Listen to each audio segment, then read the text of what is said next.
جانے والوں کی فہرست میں تھے ان لوگوں کو تیاری کا حکم دے دیا گیا۔ آج حسین پر قیامت ٹوٹ رہی تھی۔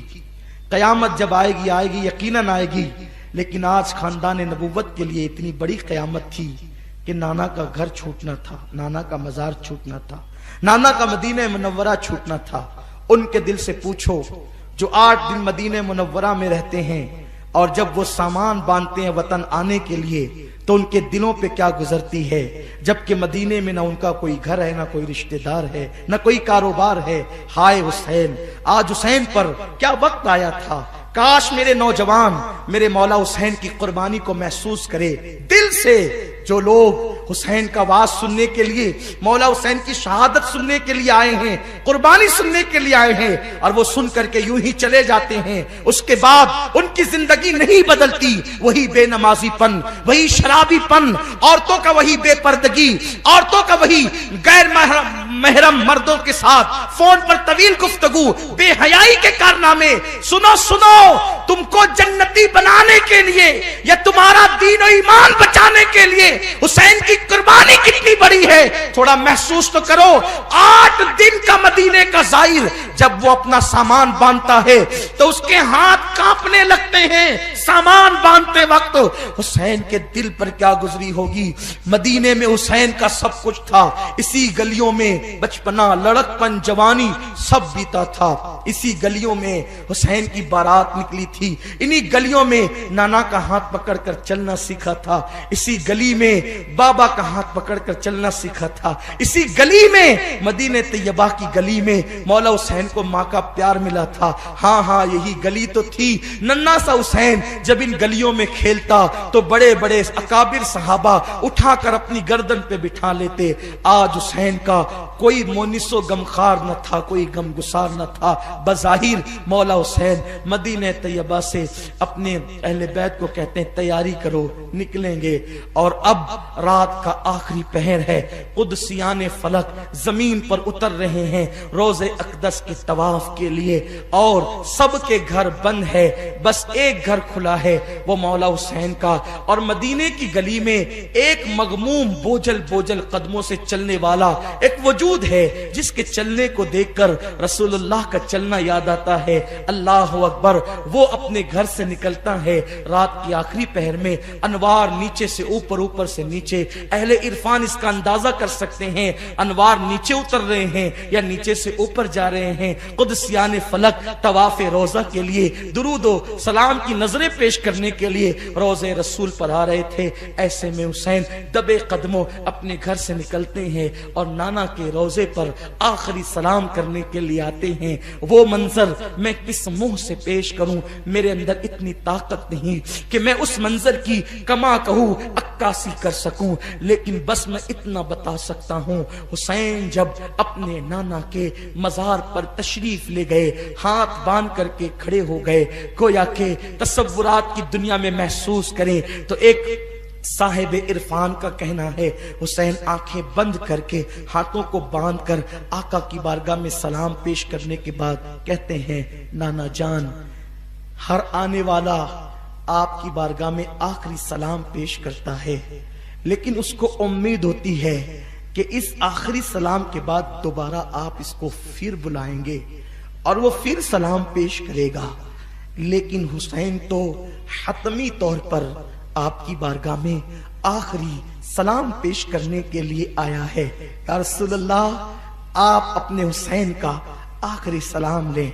پھر نانا کی قبر سے لپٹ گئے اور کہتے ہیں، نانا آج آپ خاموش کیوں ہے، آپ بولتے کیوں نہیں نانا؟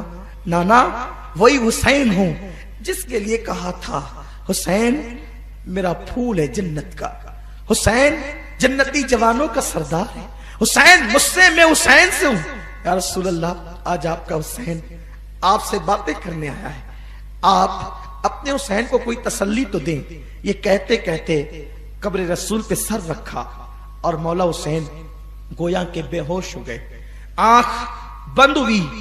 وہ منظر دیکھا، بعض لوگوں نے خواب کا تذکرہ کیا، بعض لوگوں نے گشی کا تذکرہ کیا۔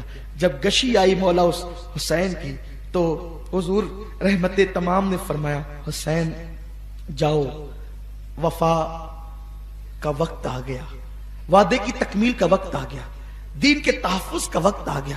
حسین جا امتحان میں ثابت قدم رہنا، اور یاد رکھنا حسین جب جوان بیٹا کربلا میں تڑپے گا تو باطل کے آگے سر نہ جھکانا، قاسم کٹے گا تو باطل کے آگے ضمیر کا سودا نہ کرنا۔ حسین جاؤ، اور تمہاری بیویاں تمہارے گھر والے تمہارا انتظار کر رہے ہیں، جلدی جاؤ۔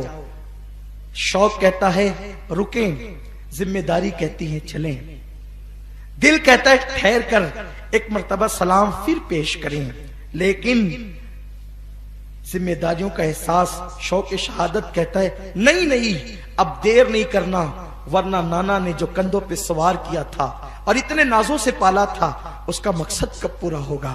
حسین کی آنکھ کھلی، گویا کہ قبر رسول پہ لرزہ طاری تھا، آخری سلام پیش کیا اور اجازت لے کر نانا کی قبر سے رخصتی چاہی۔ حسین گھر کی طرف بڑھنا چاہتے تھے کہ دل میں خیال آیا نانا کو تو آخری سلام پیش کیا، چل کر کے امی سے بھی آخری مرتبہ سلام پیش کریں۔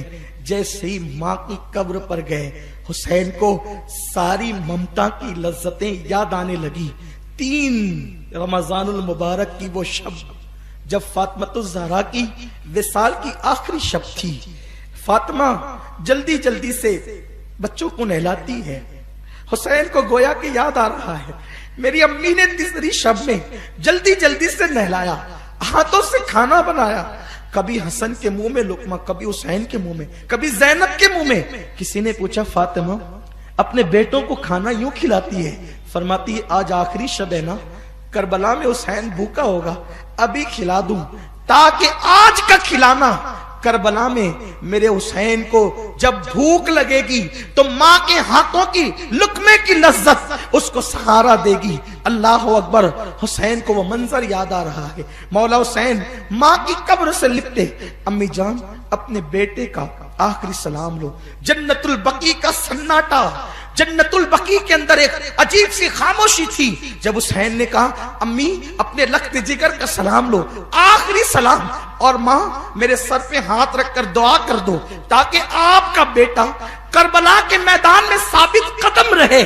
قبر انور سے آواز آئی حسین میں تیری ماں ہوں، میری دعائیں تیرے ساتھ ہے، حسین جا اپنے آپ کو اکیلا نہ سمجھنا، حسین کربلا میں آؤں گی اور ضرور آؤں گی، اور میں نے جو دودھ پلایا ہے اس کا کرشمہ اور کرامت اپنی ماتے کی آنکھوں سے مشاہدہ کرنے کے لیے آؤں گی۔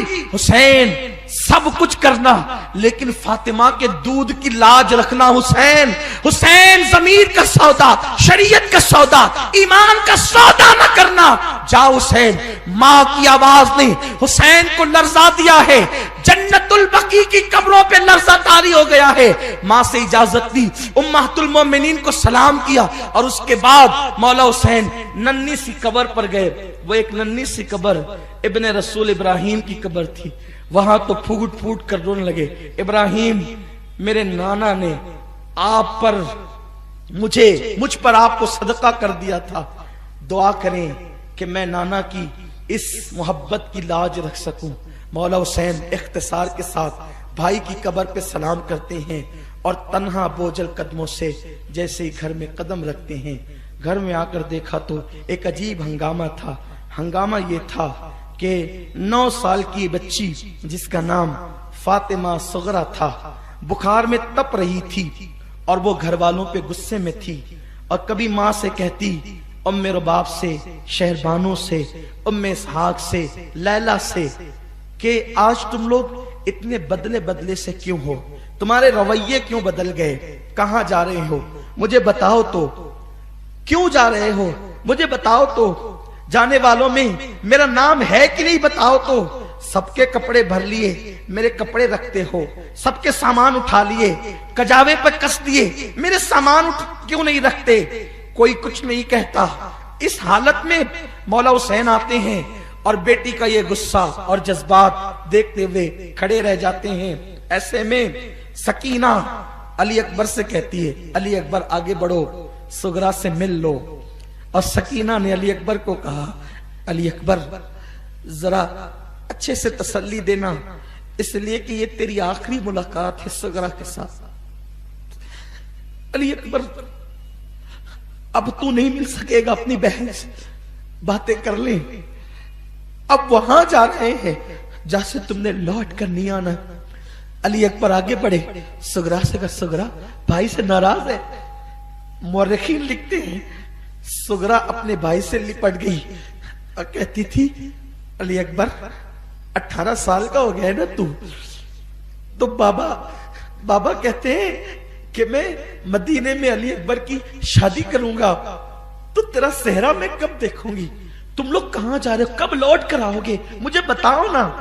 علی اکبر بہن کو سینے سے لگا کر کے روتے تسلی دیتے، بہن بابا نے کہا ہے کہ جب تم اچھی ہو جاؤ گی تو خط لکھنا، میں جہاں بھی ہوں گا تمہیں لینے آؤں گا۔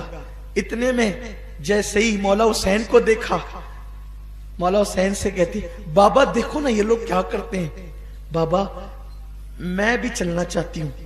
مولا حسین خاموش ہیں۔ بابا آپ بولتے کیوں نہیں میں بھی چلنا چاہتی ہوں؟ بابا یہ جو اصغر روتا ہے نا یہ مجھ سے سب سے زیادہ مانوس ہے، اگر آپ مجھے ساتھ لے کر کے چلیں گے نا تو میں اس کو جھولا دوں گی، اور آپ جہاں بھی خیمہ لگائیں گے تو اس میں جھاڑو دوں گی، اور میں اس کو اتنا صاف رکھوں گی کہ اس میں آپ کو کوئی تکلیف نہیں ہوگی۔ اگر آپ لوگ یہ سوچتے ہیں نا کہ کھانا کم لے جا رہے ہیں ساتھ میں تو کھانے کے معاملے میں میں مخل ہو جاؤں گی، تو تم لوگ اپنا بچا ہوا کھانا مجھے دے دیا کرنا، میں اسی پہ اکتفا کروں گی۔ میر انیس نے تو یہاں تک کہ لکھا کہ سغرا نے کہا کہ اگر تمہارے پاس سواری نہیں ہے تو مجھے فضائی سمجھ کر لے چلو۔ فضا فاطمہ کی کنیز تھی، تو کہا کہ اگر بیٹی بنا کر نہیں لے جا سکتے تو ساتھ میں فضا بنا کے لے کر چلو، میں کنیز بن کر کے چلوں گی۔ اور سنو اگر تمہارے پاس سواریاں نہیں ہے نا تو میں تمہاری سواری کے پیچھے دوڑتے دوڑتے چلوں گی۔ جب میں تمہاری سواریوں کے پیچھے دوڑوں گی تو دوڑنے کی وجہ سے مجھے پسینہ نکلے گا، اور پسینہ نکلے گا تو میرا بخار ختم ہو جائے گا، تو اس طرح سے میں تمہارے کچھ کام آؤں گی۔ مولا حسین رونے لگے۔ اس ہمت والے حسین کو بیٹی کے جملوں نے رلا دیے، اور اس کے بعد بابا نے کہا بیٹی میں تجھ سے وعدہ کرتا ہوں ہمیں جب بھی موقع ملے گا ہم اکبر کو بھیجیں گے، اب خط لکھنا، تیری طبیعت بتانا، ہم اکبر کو بھیجیں گے اور تجھے منگا لیں گے، بلا لیں گے، بیٹی صبر کرو۔ سغرا نے کہا بابا میں اچھی ہوں نا، میری طبیعت ٹھیک ہے، سفر کے لیے جتنا طبیعت کا ٹھیک ہونا درکار ہے اتنی طبیعت میری اچھی ہے۔ دیکھو میں آپ کو کھڑے ہو کر کے بتاتی ہوں، میں کھڑے ہو جاؤں گی تو آپ مجھے لے چلیں گے نا۔ سغرا نے اپنی پوری طاقت کو اکٹھا کیا، کئی دن کی بیمار تھی، اور طاقت اکٹھا کرنے کی بعد کہا دیکھو بابا میں کھڑی رہ سکتی ہوں۔ جیسے اٹھ کر کے کھڑی ہوئی، کھڑی بھی نہ ہو پائی تھی کہ گر گئی، ادھر گری ہے۔ مولا حسین نے کہا سغرا تو نے بیماری سے مقابلہ کرنا چاہا، تیری بیماری تجھ سے جیت گئی، تو ہار گئی۔ سکینہ نے امام حسین کے کان میں کہا بابا ایک مرتبہ سغرا علی اصغر سے بہت پیار کرتی ہے، اپنی گود سے اٹھا کر سغرا کی گود میں دے دو تاکہ آخری مرتبہ سغرا اصغر کو کھلا لے۔ جیسے امام حسین نے علی اصغر کو لے کر کے سغرا کی طرف بڑھایا، سغرا نے ہاتھ کھینچ لیے، نہیں بابا میرا بھیا پھول جیسا ہے، مجھے بخار بہت زیادہ ہے، کہیں میرا بھیا مرجھا نہ جائے۔ یہ جملے سن کر کے گھر والوں کی چیخ نکل گئی۔ آخرکار حسین کہتے ہیں میرا امتحان یہیں سے شروع ہو گیا، اور مولا حسین اپنی بیٹی کو تسلی دیتے ہیں، ام سلمہ کو سونپتے ہیں، ام المومنین ام سلمہ کو سونپتے ہیں۔ عورت جعفر طیار کے بیٹے عبداللہ ابن جعفر سے کہتے ہیں میری سغرا کا خیال رکھنا۔ اور اس کے بعد مولا حسین گھر سے نکلتے ہیں، سواریاں تیار تھی، اور جب آگے بڑھتے ہیں آج مدینہ منورہ کی آبرو، عرش کا تارا، حضور کی آنکھوں کا تارا مدینہ منورہ سے رخصت ہو رہا ہے۔ حسین پلٹ پلٹ کر مسجد نبوی کی طرف دیکھتے ہیں اور گویا کہ مسجد نبوی کے مینار سر اٹھا اٹھا کر حسین کی طرف دیکھتے ہیں۔ ایک دن وہ تھا ہجرت کی شب، جب امام الانبیاء مکہ چھوڑ کر نکلے تھے تو یہ حال مکہ میں تھا اور مدینے کے لوگ خوشیاں منا رہے تھے۔ آج تاریخ کا وہ دن آیا ہے کہ مدینہ منورہ کی گلیاں سوگواری میں ڈوب گئی ہے۔ حسین پلٹ پلٹ کر کہتے ہیں نانا آخری سلام لو، اور مسجد نبوی کے مینار اچک اچک کر حسین کو دیکھتے ہیں۔ ایک گرد جانوروں کے چلنے سے اٹھتی ہے اور وہ چھوٹا سا 72 نفری قافلہ، 72 نفوس قدسیہ پہ مشتمل قافلہ اس دھول میں چھپ جاتا ہے، اور اس کے بعد وہ نظروں سے اوجھل ہو جاتا ہے، اور صبح چمکنے سے پہلے وہ مدینہ منورہ سے دور نکل جاتا ہے۔ وہ قافلہ کہاں جاتا ہے انشاءاللہ آگے ہم آپ کے سامنے۔ کل شب عاشور ہے، آپ سے میری گزارش ہے 9 کا 10 کا روزہ رکھیں، خرافات سے بچیں، صحابہ کی بے ادبی سے بچیں، اور اپنے گناہوں سے توبہ کریں، استغفار کریں، اور کوشش کریں کہ مولا حسین نے جس مقصد کے لیے اپنی جان قربان کی ہے اس مقصد کی تکمیل کریں۔ اپنے نوجوانوں سے بس آخری گزارش یہ ہے کہ لوگوں اگر حسین سے محبت ہے تو گناہوں کو ترک کرو اور مولا حسین کے مشن میں ان کی مدد کرو۔ اللہ ہم سب کو توفیق